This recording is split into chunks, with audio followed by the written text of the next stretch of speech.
Let me change the camera. Okay, so everyone got their tacos, ready to go. All right, so, oh man, that's pretty nuts, the hype train business. Kind of a bait, but give me your monies. Okay, so so we're not quite done yet because there are a few things I do want to talk about, and so this thing of honor code, right? And so yeah, it's most times when professors talk about this sort of thing, there's like it's cheating is bad, don't cheat, it's no good, which is true. All right, so it's unethical, don't do it. So my perspective on this is actually a little bit more, I think, practical and comprehensive. And my hope is that, I mean, given that I don't do proctoring or anything like that, nor is there really any reasonable way other than, I mean, there are ways, and I do catch people from time to time, but so let me go ahead and talk about this business, right? So you guys want to learn about why cheating works? Is that interesting to you? All right, when you should use it, if ever. So here's the deal, right? So let me sort of lay things. I mean, some of this might be obvious to some of you, right? So I don't want to sound overly pedantic to those who already are aware or not even really in college as a profession. But so if you're already a professional working, don't worry about any of this because you already know. And this isn't really because this isn't really like a problem for most people because people are fully aware of just what it takes to learn. Let me clean this up. Okay, so first of all, let me get to this. Give me a second. Where's my stylus? Oh, I lost it. Oh no.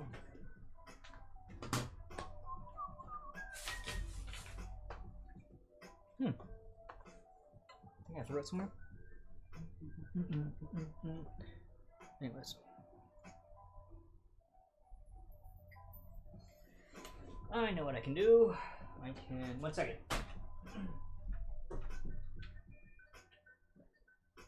Found it. For some reason I took it with me to eat. Okay, so cheating works. And so this whole phenomenon really boils down to the way, well, there's two things that sort of feed into this.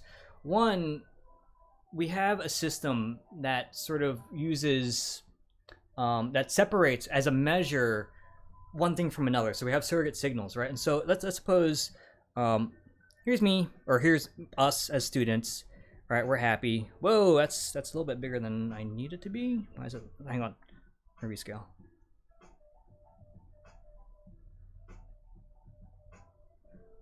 I need to calibrate my screen. Okay, here we go. So that's too small.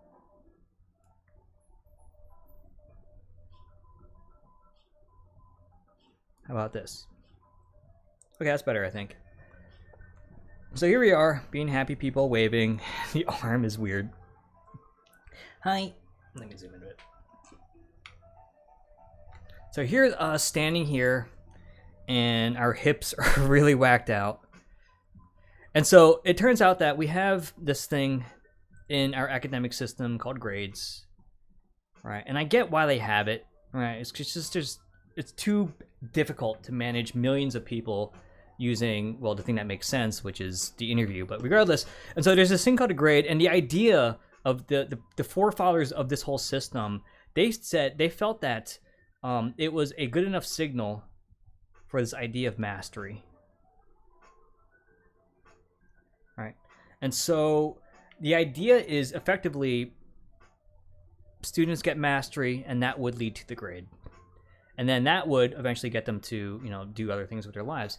Now, yeah, my paint skills, right? And so now the only problem is, I think we all understand that these two are not necessarily in line with one another, right? Because as I say, given a world of just a tremendous amount of pressure to perform, given that there's two different metrics for us to go towards, there are situations in which people will optimize their time and energy to simply get this, because they themselves define this idea of success as obtaining this thing called a grade or chasing a grade, right? Though the only problem with that is, in terms of what follows, right? We have, say, a transfer into another institution, and we have interview to get a job. whatever it may be, right? The thing is, this won't get you there, right? Unfortunately. It's only the mastery that matters when we get into this environment. Now, there's a few caveats, right? So yes, grade will get you through admissions for the transfer bit, but unfortunately, once you transfer, you're still faced with the what next question, right? Because you're going to be taking presumably classes that depend on the material, depend on this. Master of CS20A, for example, like algorithms or whatever data or advanced computer science that you're dealing with. And so then it becomes, well, now you're here in this environment, a higher pressure environment than say where you are now, and then you don't have the pillars to move forward with those classes. And so I don't mean you specifically. I need to change that to be a little bit more generic. So these individuals, they rationalize that once they get into that door, that they can both relearn the material that they should have learned here on top of the things that depend on it. I've yet to see someone successfully do that, right? It's just not enough time and energy, right? So people have to examine, well, the amount of time and energy they spent here to dedicate towards learning, well, what should have been done before this point, and then what makes them believe they're going to have twice that amount of time in this environment. It's not rational, right? There's no way you can believe that to be true. And so now you have to be careful. And so in an interview, it's even worse, right? Because here they're not going to so much care about this. They might look at your resume, but they're not going to care. They're going to ask you questions. The questions will test whether or not you have any of this. And so you have to be a little bit careful, right? So when you chase the grade, and if you don't have the supporting mastery that it would reflect, you're only going to set yourself up for future failures. So anyway, so that's what cheating gets you, right? So cheating will certainly get you the grade. And if the grade is all you care about in your life, it is the best way to go about it, because it is, think about it, it's extremely efficient, no effort, and you get what you want. But again, the problem is after this point, it's a full stop, right? Moving forward is impossible unless you get lucky, which is effectively what people who sort of rely on this are relying on, right? Because they are leaving their life up to chance, which, life is, there's random events and sometimes you get lucky and you get by. But when you're planning for your future and developing careers, that's probably not the best policy to have in terms of, or you don't want to leave it up to chance, right? You want to maximize the likelihood of success, which is, well, you have to do this, right? You have to take this route to get there. Now, in terms of the grand scheme of things, it doesn't really matter, right? Because you can always change gears, or you can take time to get what you need. So for example, if this is the route they took, it just means that instead of going directly into there, you have to go over here to kind of maybe study up again, right? Get mastery. All right, so to prepare, then you can go here, right? So that's the likely scenario, which is fine, right? Life is all about making just changes in life. To be honest, if you're going to cheat in any class, this isn't one. Well, see, I'll talk about that in just a moment, because so data structures, even if it isn't in C++, your language of choice isn't in C++, your interview, the technical interview is going to be a third of it is at least this stuff, right? And so you have to know at least some of this, if not in C++, then in another language. And so and most of this course is designed to kind of get you through that interview, which again is enough to kind of get you to thrive in the transfer situation, right? Because these classes and the ability to think critically on these ideas will be needed when you get into this environment. So be careful, right? So it's tempting, and I understand the rationale, but it just means that if this is the route you take, you're gonna suffer a bit of heartache potentially when you can't immediately transfer or move into the next stages, and you have to spend a little bit more time and energy to kind of actually got what you would have gotten the first time around had you spent the time and energy here to do it, right? But again, it's at the grand scheme of things, it doesn't matter. It just means it takes more time. But just be aware, right? And so now let's talk about a little more details about this whole process. But I mean, is this sort of little? I know it's a bit of a mess, but does this make sense? I mean, you kind of get what's going on here? All right, so be careful. Now, if we're talking about art history, right? Do whatever you want, right? It's not going to impact. You're not going to interview for art history unless if one day you want to sort of be like a curator for a museum or something, right? So yeah, if you want to optimize your time there, I shouldn't be saying this, but you get the point, right? For the things that you care about, for things that you intend on being part of your career for your future, you can't actually chase this. It's just not a good policy. It just means you're gonna need to dedicate energy at some point. Anyways, okay, so that's that. Now let's talk about like what this actually means, right? How do we maximize this? And so in order to talk about this, I am going to need to get into a little bit of neuroscience nerdiness. But before I get to that, let me sort of talk about something a little bit more, something that everyone probably understands, right? And so, how many people are familiar with just like weightlifting or just sort of athletics or any sort of sport or skill or extracurricular activity, or what's involved with that? In particular, I mean, who here has hobbies, right? So my hobbies are, I'm a Brazilian jiu-jitsu practitioner. I like backpacking.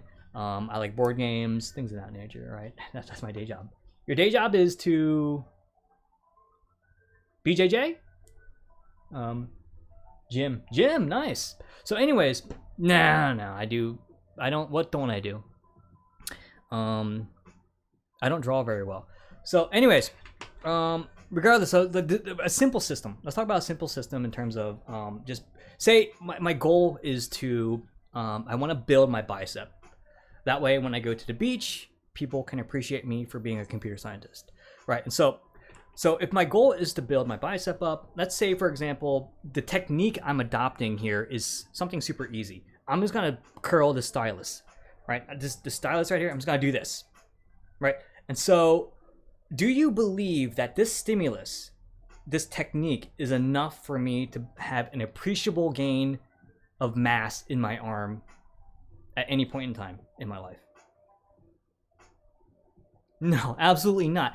In all probability, it's probably my arm's gonna begin to atrophy, right? It doesn't matter how much I squeeze this; it's not gonna be enough, right? And so that is to say, there's this idea of having sufficient stimulus to meet some threshold to invoke a adaptive response, right? And so that is to say, let's pretend we're sort of we're personifying this bicep, and we're standing here and we're saying.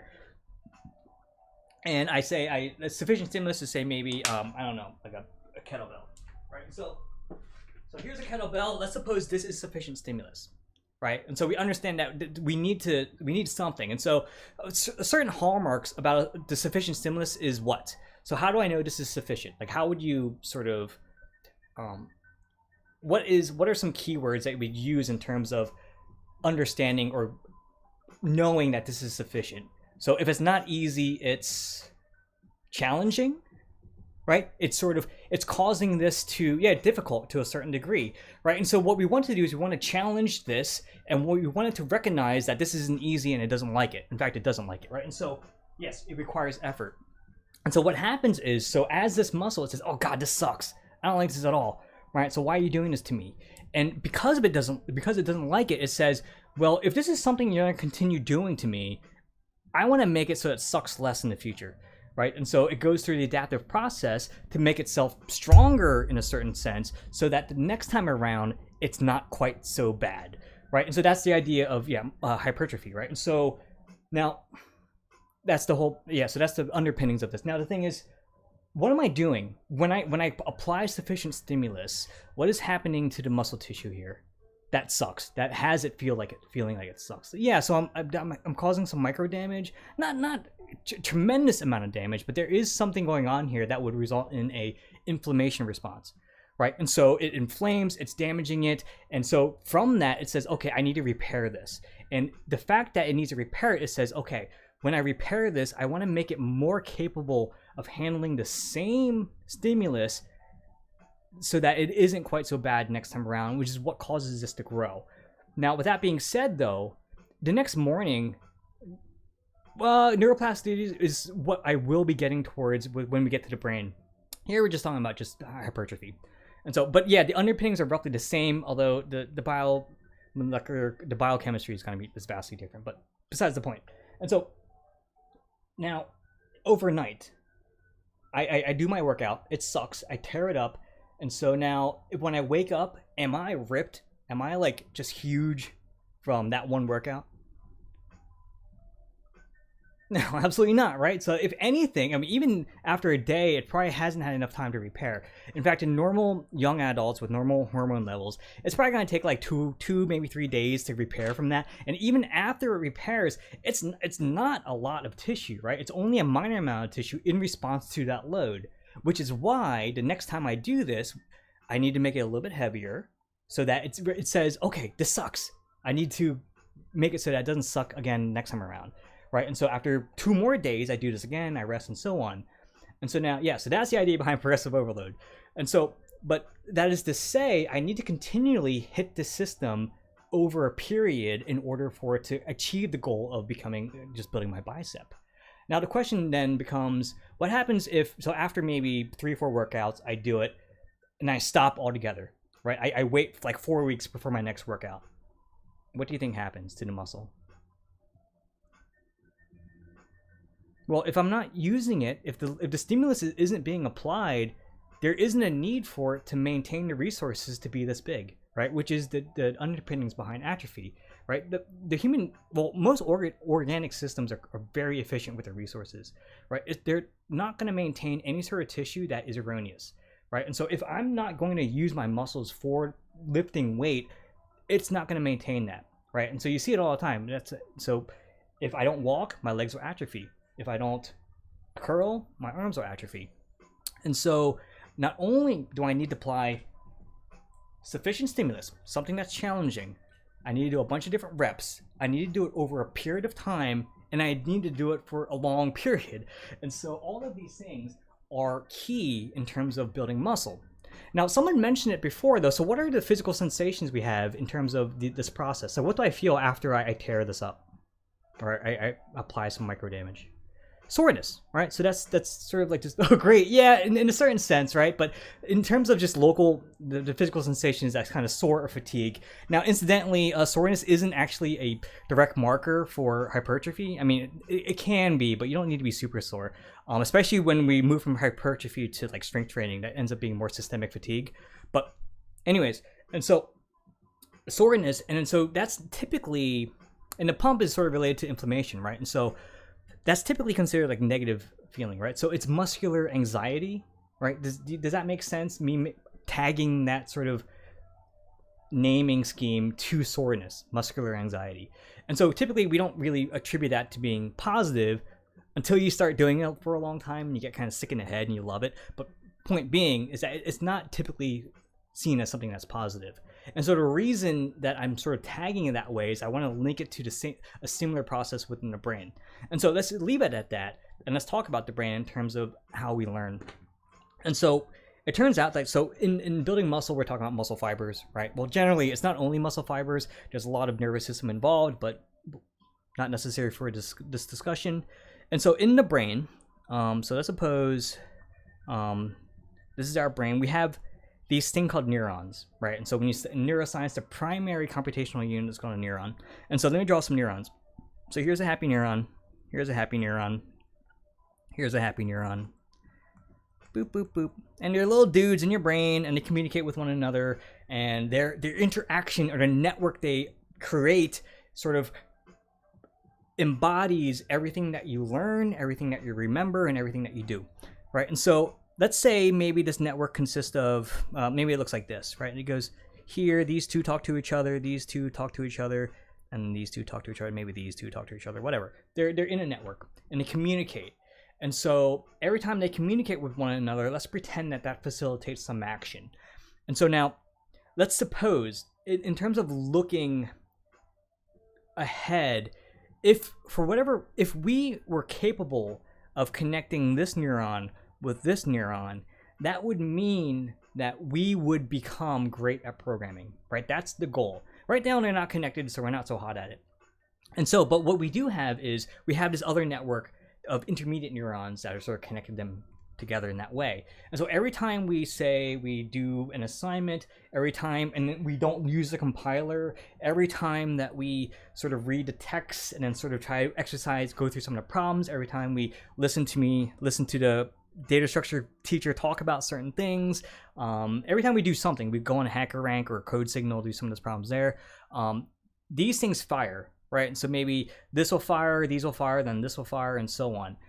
Over time, what the brain will recognize is that when you're doing things related to programming, it will see that these two neurons firing are correlated with that task, right? We see that, yeah, this is firing, we're doing programming things. And so it will, okay, hang on. Because these two are correlated with the task of programming, these seem a bit unnecessary. There's a lot of energy expenditure to maintain this network just for programming. And so what will end up happening is, just like growing tissue, by applying stimulus, the brain will begin growing tissue between those neurons where they begin reaching out to one another. And so this is just a rough model. It's not, the mechanics is, the biomechanics is much different than this, but it's just simply to get you to understand the muscle bit to this bit. And so the more we do this over time, they will begin to reach out until one point they will connect. And so after that point, the brain will this is the point in which we become really good at programming, right? And so, but we need to make sure we apply that sufficient stimulus in order to achieve this. And also what might happen is that maybe because these things aren't related, these might be pruned or allocated to something else. And so the question becomes, how do we achieve this tissue growth? Right? And so this is going to be similar to the tissue growth in the arm with the muscle tissue, right? You need to apply sufficient stimulus. And I already mentioned what those things were. Studying, doing assignments, programming, anything. Just doing anything with regards to programming contributes to this. But the thing is, just like with the muscle, it has to happen. Well, it's going to happen over a period of time, right? Not overnight. It can't happen overnight because tissues cannot move at the speed of light or grow at the speed of light. And so for relatively simple task, it might take, we're talking on an order of weeks to months, right? It might, again, depending on the complexity of what you're trying to learn. And so, or even years for more complex things, like say gymnastics, right? Gymnastics is an extremely difficult skill set, and so it takes a long time for these neurons to establish those connectivity. And so not only that though, you have to hit this periodically, because if you don't hit it periodically, it's going to stop connecting. It's going to think, well, since you're not working towards that goal, what's the point of trying to establish this, right? There is none, so they won't dedicate the resources to try to connect it to. And so you need to hit it periodically, and you need to expose it to the stimulus over a long period of time, right? And so I'm going to define this process as the process of true learning, right? This is learning. You need to establish the permanent tissue in order to fully master whatever it is you're trying to learn, in this case, this example, programming, right? And so now, some of you might be like, well, hang on, there's something that seems somewhat contradictory, right? Because there are plenty of times in our lives in which we're told information and we remember it right away, right? We don't need to wait weeks in order to recall it. Now, that stems from the notion that there's a difference between actually learning something versus storing information. Those are two vastly different things. And so let me go ahead and elaborate upon this model a little bit by adding two more ideas, right? And so when people study learning and memory, some of the basic models or some of the basic things they bring about is, first of all, this thing called short-term memory. And then another thing, I'll draw a box to represent it, another thing called long-term. Now, here's a scenario. Suppose, well, the pandemic's kind of slowly going away. I mean, the Delta virus is kind of scary, but people are going out, right? Oh, frozen? Oh, sorry, I just need to scroll. So short-term and long-term. So I'm not going to talk these boxes. We're going to come back to this in a moment. Okay, and so let's suppose we're going to the bar, right? We get some drinks, whatever, and then a person down at the bar recognizes that we're a computer scientist and says, hey, what's up? Let me buy your drink, right? And so they're like, okay, so here's my Instagram tag, and it might be, I don't know, like cat mom, cat dad, or whatever, right? And so, boom, at cat mom. Now, they just gave you a bit of information, cat mom. Now, you have yet to put this in your phone to kind of make it permanent. What do you think might happen? Like, so you're having a bunch of drinks, you're having a good time. Like, let's say your friend comes up behind you and scares you, right? Because, you didn't expect them to be at the bar. And then so they, hey, what's up? And you begin chatting with one another. And so, but you didn't put this in your phone yet.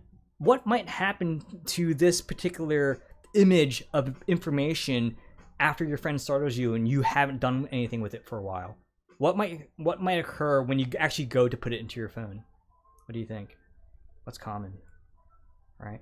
So you're given this piece of information. Yeah, I mean, it might be fuzzy, right? You might forget that it's cat mom. You might think it's something else, like come on, right? So, well, anyways, right? You get the point. And so if you don't put it in your phone right away, it seems like it's leaking out, right? Similar to this, right? Like, it's say, if you don't go to bars, like suppose you go to the grocery store and you think of a list of things you want to get, and then as you're going through the aisles, like say you meet like your neighbor and you begin chatting with your neighbor, and then when you go to try to remember the things you wanted to get from the grocery store, how many of you experience situations which you totally forget? Where you forgot a bunch of different things and you have to sort of rethink about it again? Is that something that might be common to some of you? All the time. And what about this? Something a little bit more relevant. How many of you have possibly, you know, for an exam, you sat there all night, the day before exam, you crammed everything, you sat there, you read all the notes, you like did a bunch of different problems, and then all of a sudden you go into the exam and you just get so anxious, you go to actually write some of the answers down, you forgot the majority of the things that you looked at the night before. How common is that? Few people? No people? Right? And so what I'm trying to sort of sell to you here is like, for those who suffer extreme test anxiety, trying to leverage this thing might not be a good idea. For example, you know, military personnel, right? How do they train? How does the military train for combat? Exhaustively, 20 hours a day for certain periods, right? And so the reason they do that is because they don't want to be relying on this thing when it comes to when they need to perform, because the moment they hit the ground in a combative situation, panic will set, and they don't want that panic to obliterate their training, which is what's going to happen. Yeah, so they want to make it so it's habitual, that they don't have to think about it, right? And so if you leverage this, like if they only crammed before they were deployed to anywhere, it would be a nightmare, right? And so that's why they train so much, so that instead of relying on the short term, they have something like this. They have neural connections that have the information ingrained within the tissue. And so when they're stressed out or they're freaking out or they're afraid, they don't need to rely on what would have been here. They just go through the motions. And so it turns out that, yeah, so competitive martial training, anything, any sort of skill set, you want it to be this. You want the tissue to be permanent, not subject to just chemical reactions, which is what this is, right? So long-term memory is effectively this process, the development of tissue, because like if I don't build this muscle, I don't have the strength to lift more weight or to look a certain aesthetic way, right? And so I need to build a tissue in order for it to be permanent. What we have here, and what the cramming often does, is to fill this up, not necessarily this. Now, in actuality, anytime you look at anything, it fills up both, right? So when I look at, say, whatever, like cat mom, I don't know how I want to do this, at cat mom. So this is the information being told to me. It goes into here, and also it feeds into here, but not quite as concrete, right? Because again, we need to send the signals into here repeatedly in order to establish these connections, and over time, over a month or over a few weeks, we will have connections associated with whatever we're trying to learn here. But the thing is, this is a little bit more immediate, but it is subject to emotional state.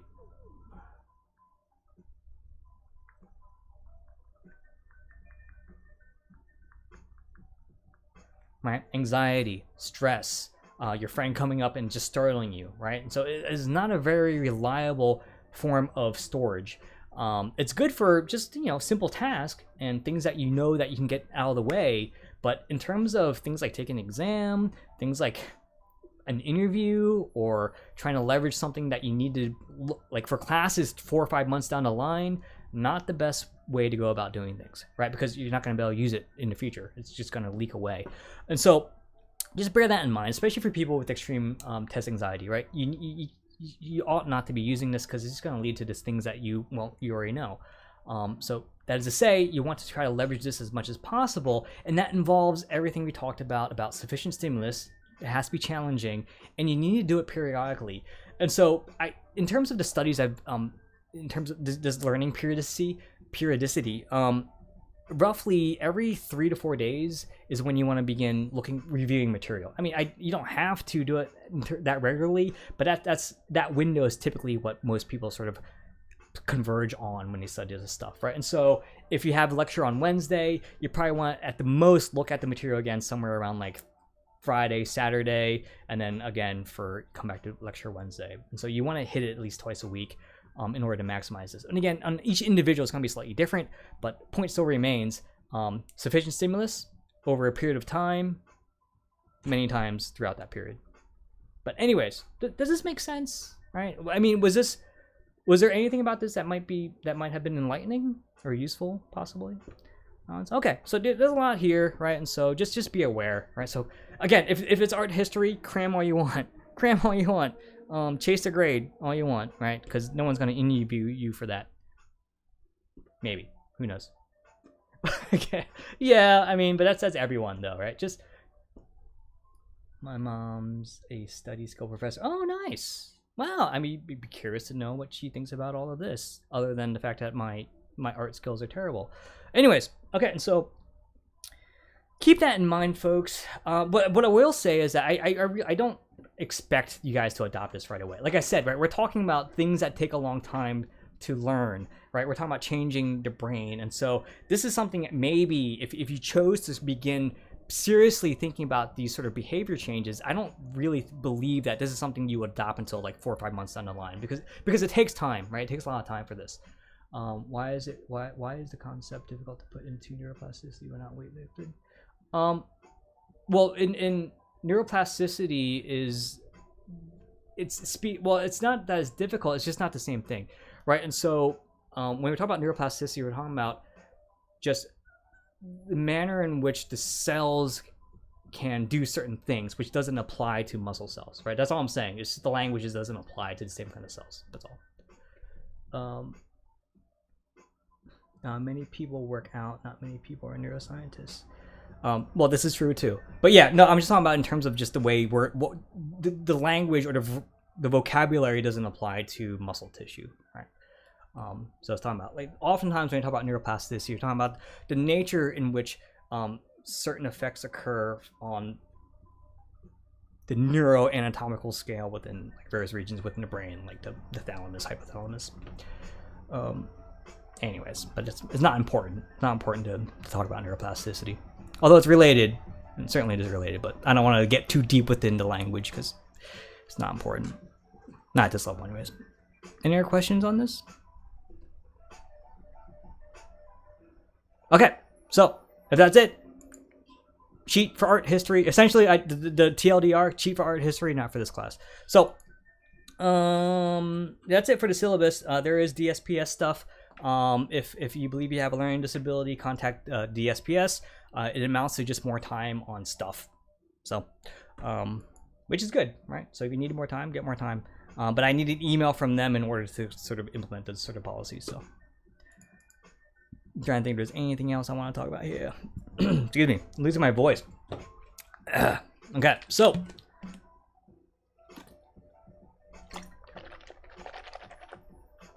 I do believe that is all of the ranting I want to do. Any questions before I move forward?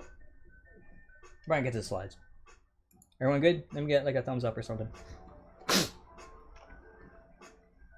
Or a thumbs down. That's fine. You don't have to like this.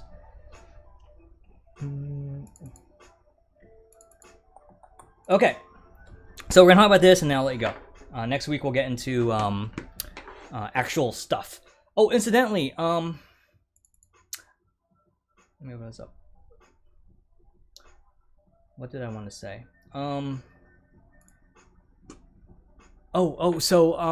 This is something that came up with Monday's class, right? And so it sort of got me to thinking in terms of what we can do that might be, well, not fun, but just in terms of playing with the schedule, right? So next week is Labor Day on Monday, and so we don't have a class, but it seems like I can either most people, it seems like, are willing to either attend a lecture. I'll give a lecture on Tuesday to account for that. And the whole point I want to do that is just to keep the classes in lockstep. Because if I don't have lecture that week for Monday, it kind of makes this weird scheduling where it's like Wednesday then Monday, and I want to try to avoid that. So most people, it seems like, are willing to either attend Wednesday lecture or Tuesday or a Tuesday lecture instead of, since Monday's gone.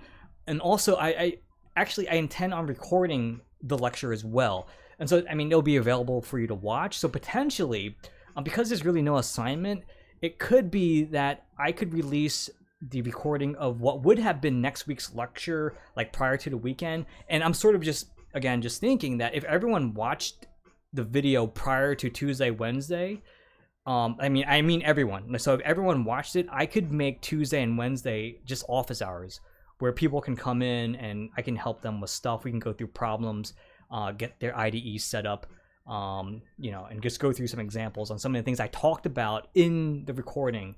And so so that's something that was bouncing around in my head. So you will have a video that you might want to watch. I mean, but this is only a thing if everyone does it. And so what I'll end up doing is I'll release the video and I'll also put a survey up. And so by the time Tuesday, Wednesday comes around, I'll take a look at the survey. And if everyone indicates that they watched the video, then I'm just going to make Tuesday, Wednesday into office hours. Otherwise, if not, it'll just be regular class. But just something to bear in mind. It'll just class like 3 hours. All right, it will be the class. So anyways, so just keep that in mind. Be on the lookout for that. I mean, once I do it, I will send out an announcement for it. So, because obviously not everyone's here right now, so just be aware. Something that just been bouncing around my head. And so now, let's just get to introductions. I already introduced myself. You guys know me. We talked about the syllabus. We already did most of the administrative stuff. Let's go through this motivation bit. Okay, so this set of slides we're talking about, you don't need to know any of this, nor do you need to study any of this, because we're going to revisit all of these things throughout the semester. This is mostly just to motivate some of the things that we're going to be focusing on in broad strokes, right? So there's nothing here for you to study per se. Next week we'll begin with actually reviewing C++ objects, or objects as they are implemented in C++. Okay, engage. Okay, so what we'll learn here. Well, we're going to use object-oriented programming to build most of the things we'll be talking about. The reason I like object-oriented programming in this environment is that it's intuitive and it's an excellent vehicle to teach these concepts. And it's a pretty good paradigm for certain applications, not all of them. And there's never ever a good way to do. There's no best way to do certain things. That's why we have all these different techniques of programming, like object-oriented, functional, logical, and so on. A bunch of different ones depending on what you need to do. Those would serve that purpose better.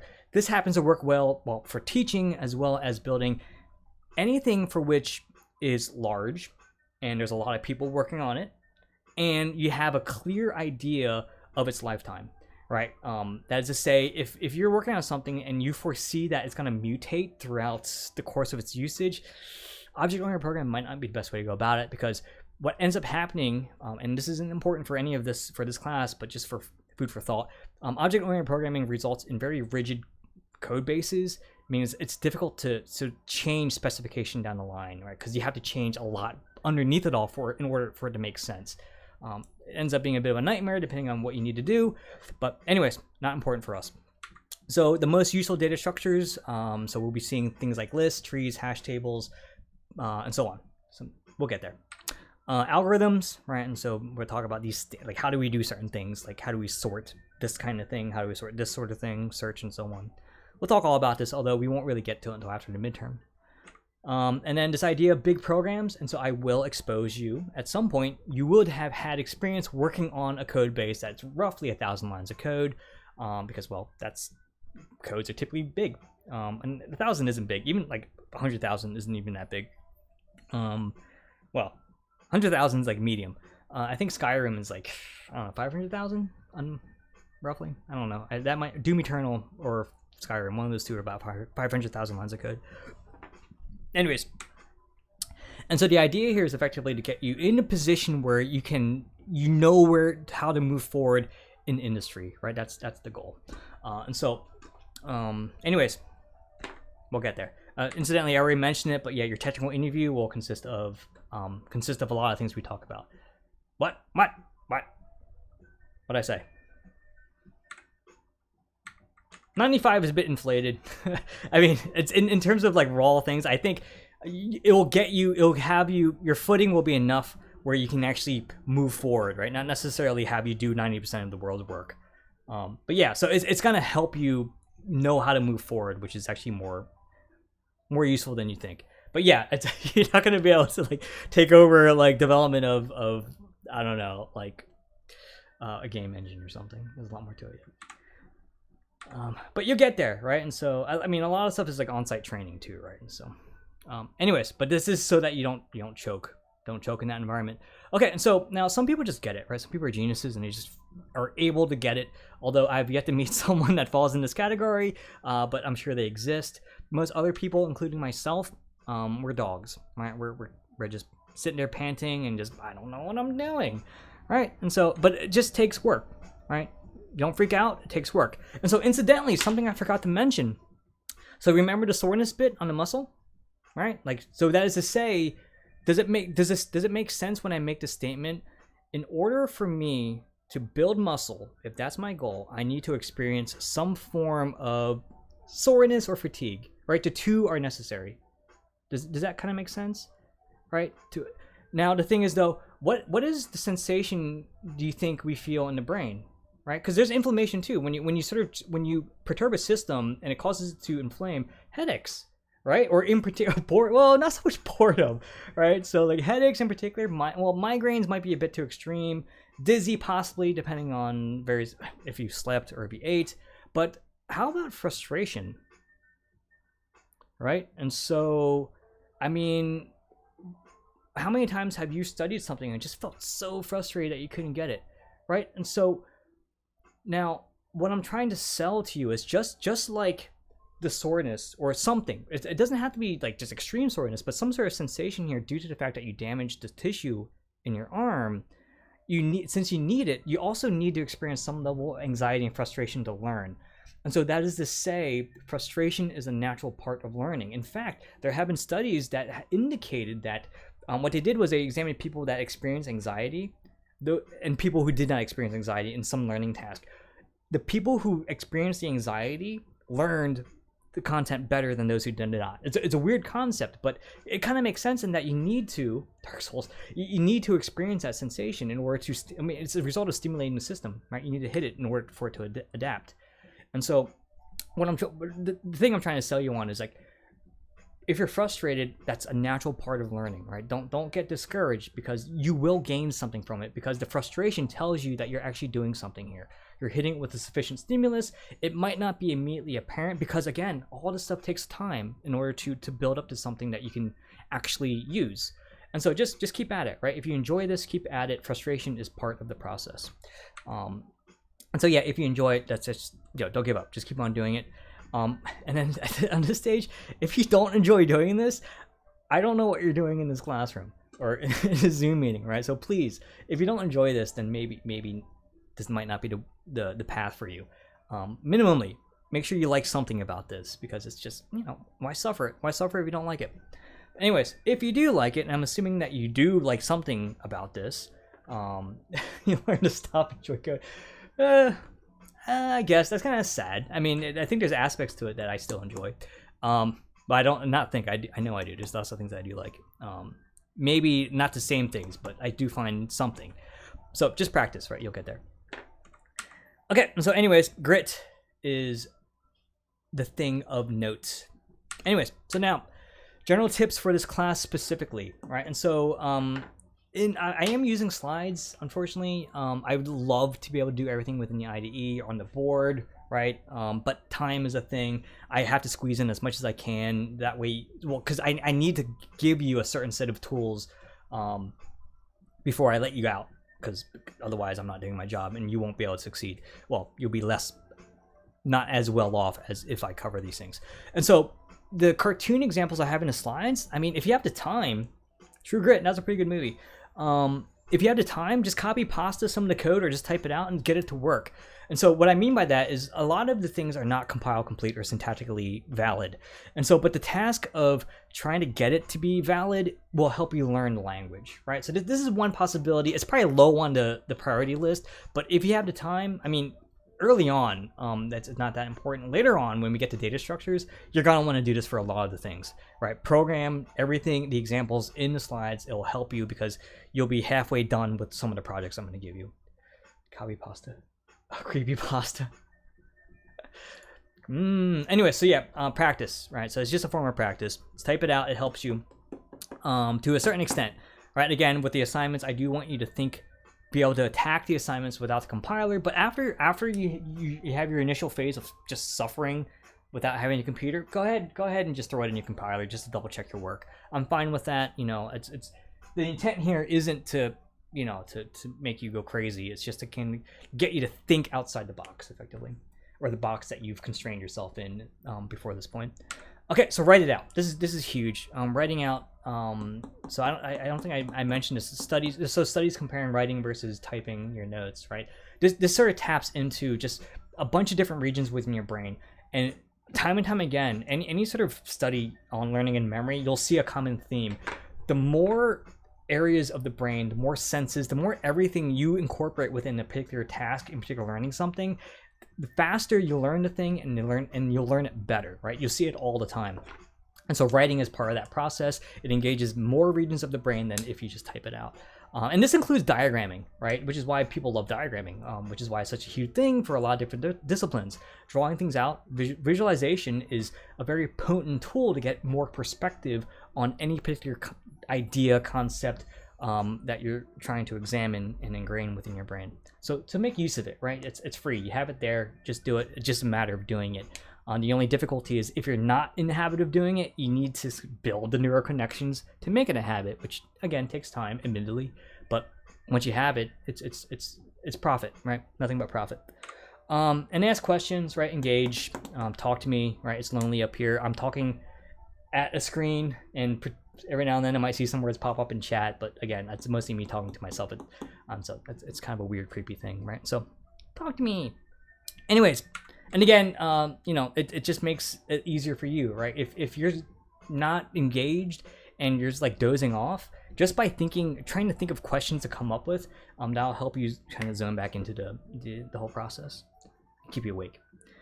Anyways, okay, let's get back to talking about actual stuff. So algorithms and data structures. And so just as a quick sort of segue into a lot of this stuff, I like to talk about, use an example of cooking. So how many people here do any kind of cooking whatsoever?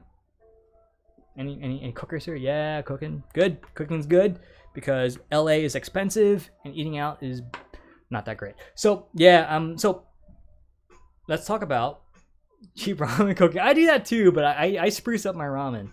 I throw in like some mushrooms, spinach, garlic, and I didn't mean to whack you in your face there, but you know, an egg, obviously. And so yeah, I mean, if I can, I'll go to whatever ramen shop there is. So, well, about that, let's talk about cooking a soft-boiled egg. Soft-boiled egg for our ramen. And so, I have an egg. I want to soft-boil it. What sort of container can I use to achieve the goal of soft-boiling this delicious egg? A pot. I mean, a bowl if it's heat conductive.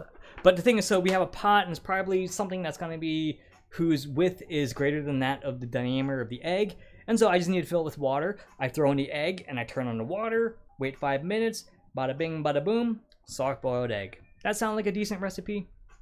And so high probability that I will obtain a soft boiled egg throughout that process. Now, what if instead I make the statement that I want to use not a pot, but a pan whose width is less than that of the diameter of the egg? Is it possible for me to soft boil the egg? Possible. Is it possible? Can I do it using this pan? With time and effort. So the answer is yes. Not necessarily the most efficient, but I can do it. And so, but what would that involve by way of recipe? Well, I'd have to put the egg in and probably have some mechanism to rotate it. But presumably, if I do everything right, I should be able to obtain a soft-boiled egg, right? And so, yes, it will take longer. It will take more effort, but I can do it. So that is to say, using two different containers, it is still possible to obtain a soft-boiled egg. It's just that because the containers are different, the process in which I obtain that is different as well. Okay, so keep that in the back of your mind. Let's go ahead and talk about it in terms of programming. And so, okay, an algorithm is a set of instructions or steps which sounds a whole hell of a lot like a recipe, right? Which it is, right? And so in terms of cooking, the egg, the algorithm to cook the egg in the pot is simply just to fill it up with water and put the egg in. Easy peasy, lemon squeezy. And so now for the pan, the algorithm is somewhat more complicated in that I have to fill the pan with water, put the egg down. I probably need to be very specific about how I rotate it, right? And so without burning my hands or whatever, more steps, but I can do it, but it involves more steps. The algorithm is necessarily different for the structure or the container of a pan. Okay, and so each algorithm operates on input data, say an egg. Each algorithm produces a result, soft-boiled egg. Oh, incidentally, what is 42 a reference to? Just curious to know. The meaning of life, the answer to the universe, life, and everything. Hitchhiker's Guide to the Galaxy. Great books, Douglas Adams. And a movie too, if you're into that sort of thing. But I'm a snob, so you know. Okay, so each algorithm can be classified by how long it takes to run, right? And so the pot example might have taken 5 minutes, where the pan example, hard to say, maybe 20 minutes. Anyways, and so now each algorithm can be classified by the quality of the results, right? The pot might have generated, well, is likely to create a soft-boiled egg that is of better consistency due to the simplicity of the algorithm, right? So anyways, guess my word. So let's suppose we're building a word guessing game. And so let's suppose the user picks a word and my algorithm is, or program is supposed to figure out what word they guessed, right? And so maybe they chose to study a fish, right? And so boom. Cute little fishies. And so let's figure out how we do this. We're going to look at two different algorithms. The first, let's talk about this one we're going to call linear search. And it should be apparent why we name it this way in a moment. And so the algorithm is thus. We're simply going to start from the top of the search space, in this case a dictionary. We're going to choose all the words in the dictionary until we get to the last one. So linearly move through all the words. We will get we certainly will get the time complexity. Space complexity I'll give nods to, but we're just gonna get to, we won't actually talk about that in any sort of detail until week 9 or 10. This is just simply talking about stuff. This is just talking, nothing too technical, and I don't expect anyone to learn or understand all of this. This is just sort of food for thought stuff. Anyways, so given that this is C++, we start with the first word, the jth word. While we haven't guessed the word, we will iterate through by selecting the current word, which begins with 0. We ask the user if the jth word is the word they picked. They answer yes or no. If yes, this will end the process. Otherwise, we move on to the next word, and so on. And so clearly, I mean, this would eventually get through a word as long as they chose a word within a dictionary, which they will, right? Don't want to be a bad game player here. And so given this, we will eventually get there. And so, wait, are the words numbered? So don't think about implementation so much. I mean, it can be, right? You can talk about it in terms of just, you know, the word at index 0. You can, but it's, again, implementation is kind of besides the point. What's important is you can at least see how this might translate to something, right? Does that make sense, though? I mean, they might be numbered, they might not, but you can, but you don't have to think about it in that way, right? You could have an array of strings, but yeah, don't think too deeply about algorithms, the actual implementation just yet, which is the power of pseudocode. Anyways, so we go through the jth word all the way down there, and again, the nature of the implementation is besides the point at this point, at this stage. So, anyways, so let's just talk about a little bit of just standard math. Right, and again, you don't need to jump into, if you're familiar with Big O notation or complexity, you don't really need us here. This is just simply to give us some intuition about some of the things that we'll be encountering. And so if we have like n words in a dictionary and whatever, like 100,000 words, although I'm not even sure how many words are in a dictionary, but a lot. So a lot of words.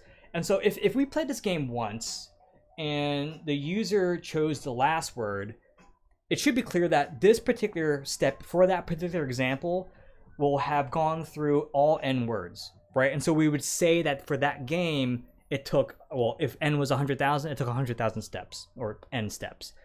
Whereas if we played the game and a user chose the first word, that would have meant that this particular algorithm took only one step, right? Does that make sense? So to those limits, we have various differences in terms of any specific number of steps we take based on the word they chose. Now, if we just play this game many times, right? And so like 1,000,000 times, what would be the average number of guesses this algorithm would have needed to have taken in order to get the word? Yeah, n over 2, right? Average. And so the extents were n in one extreme, 0 or 1 in another extreme. So on average, it's n over 2. Although, again, there's nothing. It's okay if you don't get it. That's just, just standard statistics. Okay, but does that make sense? Over many, many games, we get on average n over 2 attempts to find the word, because it's equal probability of finding a word on either side of the middle. Anyways, I don't want to spend too much time on this. Okay, and so just in terms of just some numbers, if it was 100,000 words in a dictionary, that means on average, if we played this game using that algorithm many, many times, it would take about 50,000 guesses to get the word. Okay, anyways, let's talk about the other algorithm. We're going to call this binary search, and it will be clear as to why we call it this in just a moment. This is also called bisection search, or just the bisection algorithm. And so here is the general algorithm. There's a bug on my screen. So the initialization here is that I'm going to define a search space of being the entire dictionary. And so one thing that's not explicit here is that a precondition to all of this is that the dictionary must be sorted, right? Which is, a dictionary is by definition sorted just in terms of what we understand dictionary to mean. And so, but anyways, I want to point it out because it ends up actually being crucial in order to even use this as a technique. So we have a dictionary, we're going to look through all of it. And so we go through while we haven't guessed the user's word. And what I'm going to do is I'm just going to flip open a dictionary to the middle and just choose the middle word. Boom. And so now I ask, is this their word? If it is, we're done. Otherwise, it's not their word. And so I need to decide how to proceed in terms of where I need to look next to find their word. And so, but because we know that a dictionary is by definition sorted, I can ask them, well, is your word less than or greater than the word I chose, right? And so if the word comes before W, I know that my search space is now restricted to the first half of the dictionary. Otherwise, I know if the word comes after the word I chose, my search space will consist of everything after. So the second half. And so I continue this using that new information. And so this is where the binary search comes into play. I'm cutting things in half. Excuse me. And I continue this until I get to their word. Now, let's do a simple analysis of this. It's going to be a little bit more, in terms of what we want to obtain, a bit more pessimistic than the average case that we saw in terms of the approach for the linear search, because it ends up being much easier. And so now, in the worst case, it would be that ends up being the answer, but we don't even need to know that yet. We're just going to talk about it's a couple of different examples because some people don't know logarithms just yet. And so, or might not remember it from whatever calc class, not calc, but maybe algebra. And so the goal here is to determine the number of times I do this in order to obtain the word. And so in the worst case, does it make sense that the worst case scenario would result in us getting down to a single word, right? Let me show you what that means, right? So if they chose the worst case word, I would cut it in half, not their word, cut it in half, not their word, cut it in half, not their word, half, half, half, until the point in which I reach one word. And that word must be their word, right? And so this is the worst case scenario in which I maximally cut the dictionary in half until I reach one. Does that make sense? Right, that statement? And so what we're going to do here is we need to count the number of times we cut in half until we reach one, right? And that would be a worst case measure because that's the very last word we would have obtained. And so, for example, just a simple example, if the dictionary had 16 words and they chose the worst case word, we would cut it in half, 8, cut it in half, 4, 2, 1, and this must be the word because they chose a word in a dictionary. And so effectively, we would need to count the number of times we cut this dictionary in half. So 1, 2, 3, 4 times. Okay, and then for example, if this was the number of words in the dictionary, we would cut this in half a bunch of different times. And then in the worst case scenario would be, this ends up being 17 if you count it. I don't expect you to count it, but yeah. So there it is. Okay, so what? Now, this ends up being, and again, I'll formalize this in like 8 weeks or so, 9 weeks. This is the definition of the logarithm, but the logarithm base 2, meaning the 2 indicates the nature in which I'm cutting things with a problem, right? And so in this case, I'm cutting it in half, so it's base 2. So I'm cutting it in half until we reach 1. And so this is a definition of a logarithm. There's a few others you can talk about in terms of the inverse of the exponential, but here we're just saying we're cutting things in half until we reach 1, and we're using that as a definition for the logarithm base 2. Now, let's go ahead and do a little experiment. What would this expression be if instead I cut the dictionary into thirds? What do you think? How would I change this mathematical expression? Yeah, log base 3. And if I cut it into 16ths, log base 16. Right, so the base of this dictates the nature of the divisions. Right, and so just keep that in mind. It's not overly important because it turns out based on the properties of logs, it ends up not mattering. But I don't want to sort of drown you in mathematics just yet. We'll get there, not this class though. So anyways, so log base 2 of 8 words gets us down to 3, and so on. Log base 2 of 64, boom, and so on. Log base 2 of a billion ends up being 32. And so what? Well, let's compare.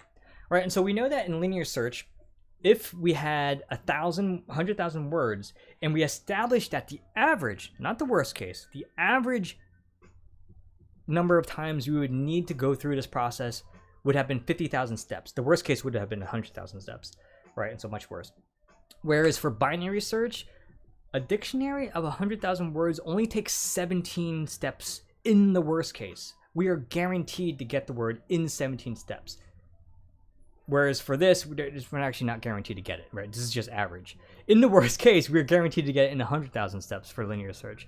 Now, it might not be apparent, but believe me when I say that one of these numbers is smaller than the other, right? So this is super fast. This is a big deal, and this is indeed very poggers, right? And so if you can use it, binary search is an extremely potent mechanism for searching, again, data sets for which you can sort in this way. Okay? Any wowzes? Or is everyone's like, oh, so I know this. I know binary search. But we'll talk about more detail later. Okay, yeah, 17 steps. So, okay, so how is this, what does this all mean? Well, first of all, clearly bad algorithms can kill a program. It could take forever, right? So, boom, 50,000 steps versus 17. One of these is going to take much longer than the other. And so, again, so I come from UCLA, so this is relevant for that. Although, I don't know, again, who do SMC students make fun of? Anyone? I think someone said something a while back after ourselves, boomers. Maybe. Okay, so, damn monkeys. Data structures. So data structure is the thing that stores our data, right? That's the thing that's being operated upon. Zoomers. That's actually pretty good.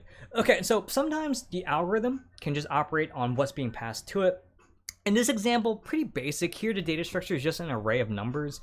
Now, incidentally, when you have an array in C++, you need something akin to a size, right? You can't have one without the other. It's just considered one thing. So this array and this thing constitutes effectively one data structure. And so all we're doing here is we're just printing it in reverse order, whatever order it might be in initially. It doesn't matter. We're just printing them backwards. And so yeah, that's what it is. Every now and then, though, the complexity of the algorithm might be such that we need to add more data structures to facilitate the process. And so what does that mean? We'll get there in a moment. Let's first take a look at how we can rebuild Facebook, because it's garbage. You guys game?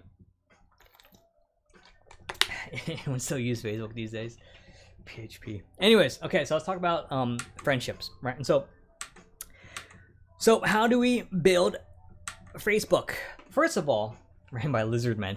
So we're gonna just, as a naive first pass, and again, you don't have to get bogged down with implementation details. Just think I have two lists, and I'm not even talking about actual data structure list in the most normal sense, just a list of names. And the way I'm gonna read these two lists is that they're based on their position, right? And so if the name in the first position in the first list is going to be a friend with the name in the first position of the second list. And so this is telling me that Danny is friends with Jenny, Danny's friends with Rich, Jenny's friends with David, and so on. Does that make sense? That's how I'm sort of representing my data. And so given this, I can search through whether or not people are friends by, well, searching for the first person here and seeing if they're friends with the person there, right? And so boom, scan through. And if I want to know if Jenny is friends with Mario, I just need to search for Jenny and also identify whether or not Mario is ever in the same position as her in the other list, right? And again, there's any number of ways for which you can do this. I don't want you to spend too much time thinking about the most optimum because it's not really that important just yet. But at the very least, though, you should recognize that in order to do this, this is certainly at least one linear search on a list, right? Do you guys recognize that? Like I have to scan through one of the lists, which is by definition a linear search, all right? Cool, we good on that idea? So we have an idea about how fast this is so far, right? And so depending on how many names there are and how many relationships we're dealing with, well, it's gonna behave as we talked about in terms of linear search, which is, well, n over 2 on average. And so it could be pretty big when we're talking about 100 million users and potentially 10 billion friendships. It could take a while, right? And so now let's talk about a different way of doing this. And so now instead of maintaining 2 different lists, and again, I'm not talking about a data structure, I'm talking about in just the more normal sense, list of names, I'm gonna have one list. And so what I'm gonna do is I'm gonna take all the users, I'm gonna alphabetize them, and I'm gonna associate them with a number, right? So 0 through whatever, right? And so if there's a million names in the user base, then there's gonna be a million numbers, right? So 0 through whatever. And so now, clearly, well, yeah, this gives me information about the number of users or which users I have. This in and of itself does not give me enough to determine friendships, right? Because you need 2 names to get friendships. This only gives me 1 name and a number. And so that is to say, in order to facilitate friendships, I need to minimally, in addition to this, I need to add another data structure to somehow associate 2 names. And the way we're going to do that is this.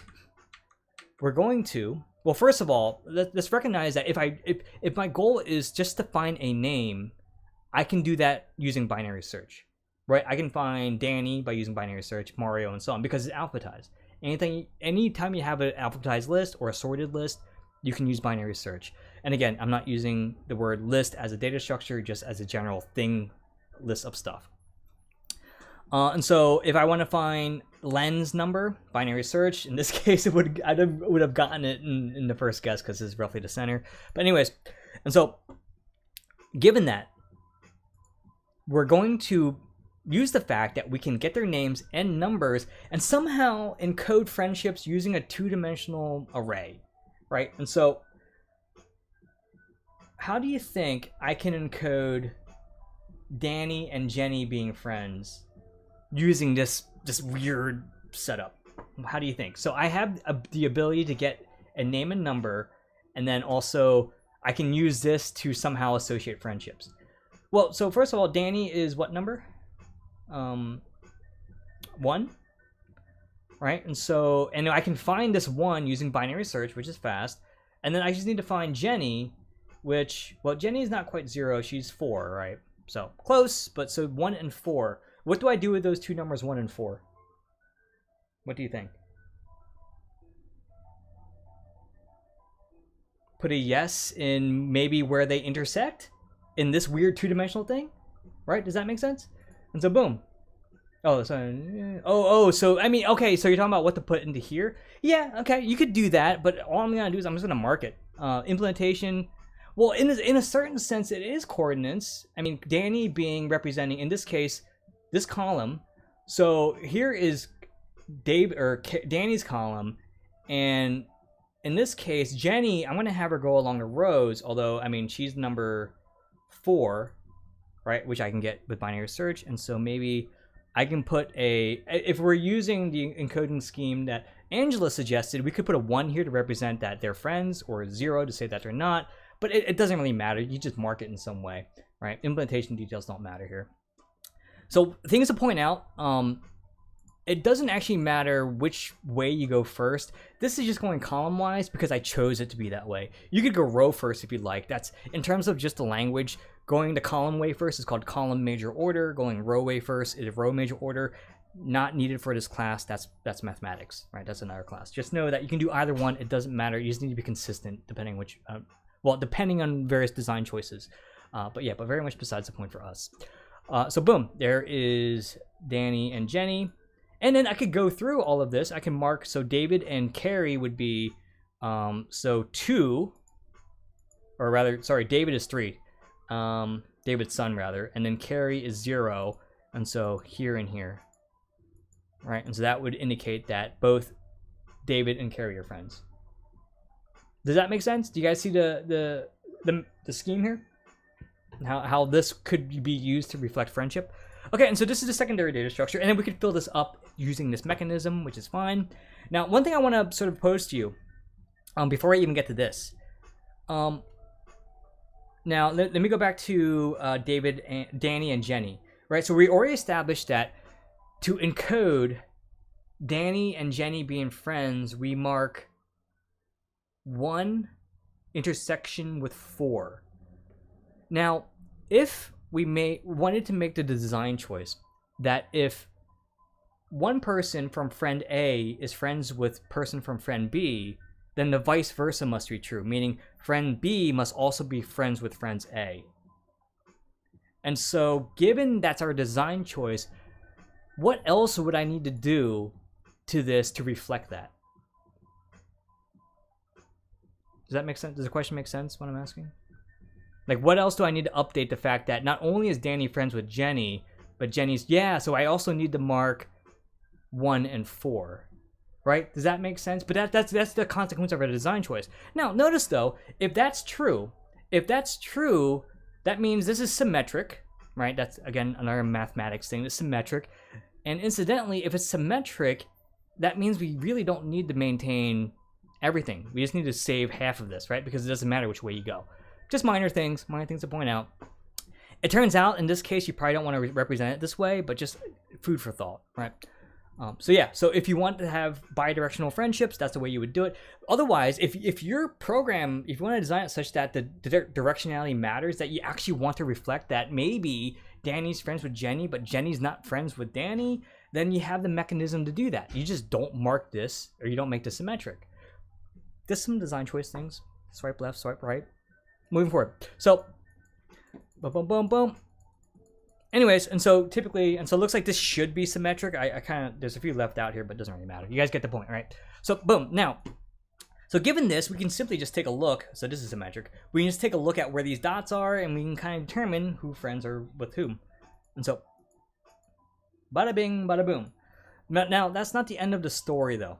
Not by, well, not quite by, not by a long shot, but we're not quite there yet. And so,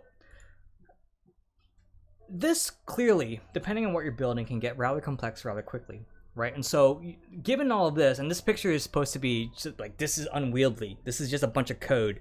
And so, if you just have a bunch of code and there's a bunch of gobbledygook, would you really just want to give this to any user to play with? Like, if you want to, like, well, I mean, using the term is kind of giving it away, but if you're trying to build like a application interface, which this is not, like, there's high likelihood that no one's going to want to use this because they don't know how to use this, right? And so that means we need to make it so that it is usable by providing a user-friendly interface to interact with this, because there's a lot here that people don't need to know, right? They don't need to see all of this. If their interest is simply in determining friendships, why not just give them functions that determine that for them without having to look at all these details, right?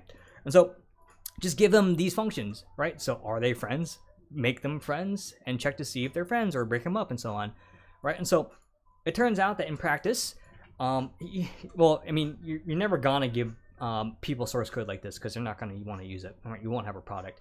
And so we need to provide an interface to effectively hide the details, not only for their sake, but for our sake as well, because if we give them everything, that means they have direct access to change things, and they might, given that they probably don't understand what's going on, they're going to break it if they have access to it, right? And so it's many-pronged in terms of what we gain by doing this sort of thing. So regardless, though, it should be clear that in terms of designing all of this, data structures and algorithms must be designed in tandem, right? This idea, that ends up being the way we implement it in C++, but yes, we'll get there. This is more agnostic to the language, but generally speaking, in any language, you want to hide. Well, this is sort of we're more in terms of principles of object-oriented programming. We want to just hide details. Classes is just the way C++ implements them, and private is one mechanism to facilitate some of the things I'm talking about. We'll put it all together when we talk about it next week. But answer ends up being yes. Anyways, and so then you provide a simple set of interface functions, right? And so just all three of these things together, this grouping of data structures, algorithm, and interface ends up being, well, what we call an abstract data type. And this is really the only thing that I like in terms of what I expect you to know. I might throw a question out, what is an abstract data type? And all you'd answer is data structure, algorithm, interface, right? These three things.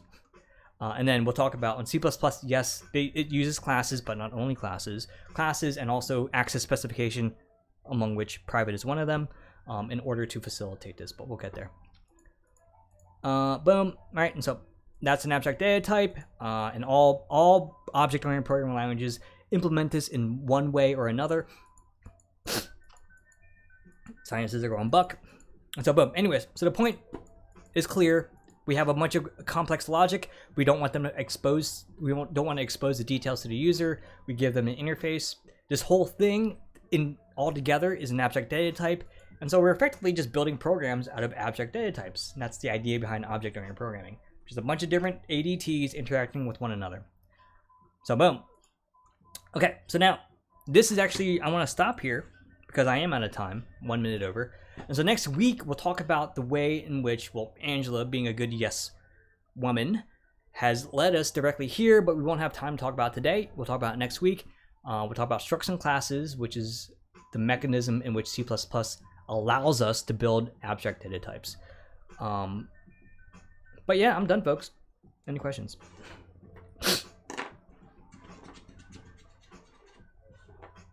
Should we watch recording? I mean, if you want, it's really up to you, right? So I am going to record the lecture for next week. If you watch it, if everyone watch it, that means I can use that time to do something else. That's all. But anyways, thanks guys. I appreciate it. Where can we find the readings? Right now I don't have them up yet, but they will be once I post the links. You'll find them on the. Where is it at? So I will post links here to where a Google Drive where I put it up, or if you have the book, that's fine too. But you definitely need the chapters. But right now, if you want to read something, it's gonna be on structs and classes. That's it. And so until I get that up, you can just Google structs and classes. That's about it. Okay, thanks guys. Have yourselves a good weekend, Labor Day weekend.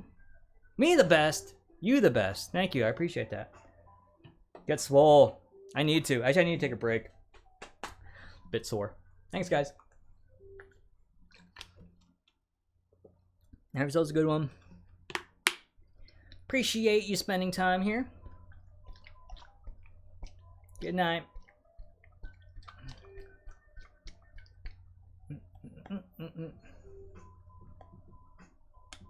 Cool.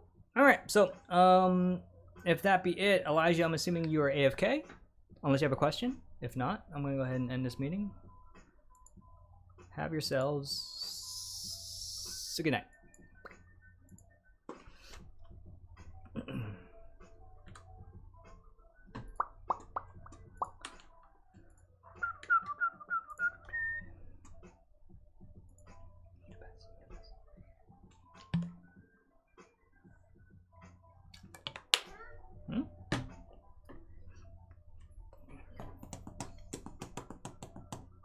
Let's go ahead and stop this.